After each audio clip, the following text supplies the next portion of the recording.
Hello guys! Welcome back to 'Rolling Kahani'. Just ఇందాకలే morning show 'Kara' movie చూసొచ్చా. Acted by Dhanush garu and Mamitha Baiju గారు. And ఇంకా రివ్యూలోకెళ్ళిపోతాం. ఆహ్, ఈ సినిమా స్టార్టింగ్ నుంచి ఎండింగ్ వరకు ఒక చిన్న సీటేజ్ అయితే మెయింటైన్ చేశారు ఆడియన్స్‌కి. ఇంకెంతసేపురా బాబు! ఎళ్ళిరా బాబు! ఎళ్ళిరా బాబు! చూసేస్తార్రా బాబు! అన్నట్లు. ఎందుకంటే this is starting with simple robbery scene. తర్వాత అదే లాస్ట్ రాబరీ సీన్ అని చెప్పి మనకు చెప్తాడు. ఆ తర్వాత మళ్ళీ రాబరీ చేస్తాడా? చేయడా? చేస్తే ఎందుకు చేస్తాడు? అండ్ దానికి పర్టిక్యులర్‌గా ఒక emotion and story. So, starting frame నుంచి ఎండింగ్ ఫ్రేమ్ వరకు చాలా క్రిస్ప్‌గా కట్ చేశారు. అండ్ ఎక్కడ ఏది మనకి డిస్కనెక్ట్ అయిన ఫీలింగ్ రాదు. బట్ లాగ్ అయితే ఫీలింగ్ వస్తది. ఇలాంటి స్టోరీలకి పర్టిక్యులర్‌గా లాగ్ అవసరం అని అనిపిస్తది. ఎందుకంటే ఆ సీటేజ్ మెయింటైన్ చేయాలంటే త్రూఅవుట్ స్క్రిప్ట్ అలా మెయింటైన్ అవుతూ రావాలనుకుంటే ఆ మాత్రం లాగ్ ఉండాలి. కానీ ఇది మరీ సాగదీశారు.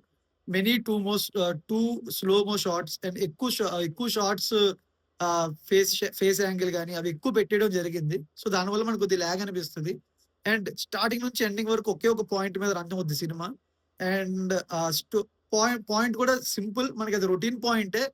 బట్ అది కొద్దిగా డిఫరెంట్ వేలో చూపిద్దాం అనుకుంటారు. అది డైరెక్టర్ అచీవ్ అయ్యారు. Story, screenplay, direction top నాచ్‌గా ఉన్నాయి. And mainly background score music. ఆ మ్యూజిక్ గూడా స్క్రిప్ట్ తగ్గట్టు చాలా యాప్ట్‌గా ఇచ్చారు. అండ్ మమితా బైజు గారు గూడా తన రోల్‌కి తను ఎంత న్యాయం చేయాలో అంత న్యాయం చేశారు. Main 'KS Ravikumar' and 'Dhanush' ఇద్దరు చాలా అంటే చాలా బాగా పుల్ ఆఫ్ చేశారు. బట్ ఈ మధ్య కాలంలో ధనుష్‌కి ఇలా ధనుష్ సార్‌కి ఈ మధ్యన ఈ సినిమాలు రెగ్యులర్‌గా ఫాదర్ అండ్ సన్ బాండ్ ఎక్కువైపోయాయి. అండ్ ఈ సినిమా నుంచి బయటకొచ్చినప్పుడైతే ఒక ఫ్రెష్ ఫీల్ అయితే రాదు. ఏదో కొత్తగా చూసామని. బట్ సినిమా ఉన్నంత సేపు ఇంకెంతసేపురా బాబు! చూసేస్తార్రా బాబు! పోలీసులు ఎళ్ళిరా బాబు! ఎళ్ళిరా బాబు! అనే ఎక్సైట్‌మెంట్ అదైతే ఆడియన్స్‌లో బాగా కలిగింది. చూసిన తక్కువ మంది ఆడియన్స్ అయినప్పటికీ నేనెళ్ళిన థియేటర్‌లో ప్రతి ఆడియన్స్ కూడా రియాక్ట్ అయ్యారు. ఆ కొన్ని పర్టిక్యులర్ సీన్స్‌కి. అండ్ ఈ స్టోరీ పాయింట్ కూడా గుడ్ కాజే. బట్ అది రెగ్యులర్ అయిపోయింది ఈ మధ్యన.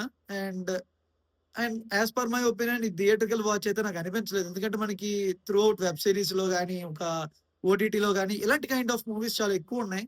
సో, ఇది థియేట్రికల్ వాచా అంటే నేను చెప్పలేను. But still decent watch for this weekend అని చెప్పగలను. అండ్ మై ఓవరాల్ రివ్యూ వచ్చేసరికి 2.5/5 and thanks and signing off.